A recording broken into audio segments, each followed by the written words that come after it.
Switch case എന്ന് പറഞ്ഞാൽ ജാവാസ്ക്രിപ്റ്റിലെ like ഒരു എക്സ്പ്രഷനാണ് നമ്മൾ ഇഫ് എൽസിൻ്റെ പകരം യൂസ് ചെയ്യാൻ പറ്റുന്ന ഒരു പരിപാടിയാണ്.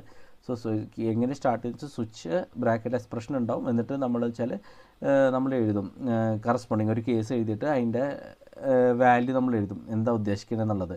അത് സാറ്റിസ്ഫൈ ആണെങ്കിൽ കറസ്പോണ്ടിങ് കോഡ് എക്സിക്യൂട്ട് ആകും. എന്നിട്ട് നമ്മൾ ബ്രേക്ക് ചെയ്യും.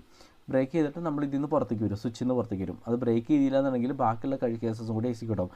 സോ നമ്മൾ എഴുതിയ കേസസ് ഇപ്പോൾ ഒന്നും മാച്ച് അല്ല എന്നുണ്ടെങ്കിൽ ഡീഫോൾട്ടിലേക്ക് വരും, ബൈ ഡീഫോൾട്ട്.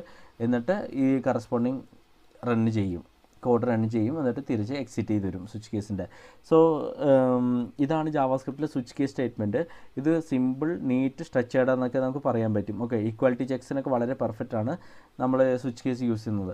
സോ ഇന്നത്തെ വീഡിയോ ഞാൻ ഇവിടെ റാപ്പപ്പ് ചെയ്യുകയാണ്. നിങ്ങൾ ട്രൈ ചെയ്തൊക്കെ സ്വിച്ച് കേസ്. നിങ്ങൾ പുറത്ത് റിസോഴ്സസ് ഉണ്ട് അത്യാവശ്യം. എൻ്റെ ക്ലാസ് ഗോത്രൂ ചെയ്യാൻ ബുദ്ധിമുട്ടാണെങ്കിൽ ആ റിസോഴ്സ് ഗോത്രൂ ചെയ്യുക. പുറത്തെ റിസോഴ്സസൊക്കെ വളരെ ഇമ്പോർട്ടൻ്റ് ആണ്.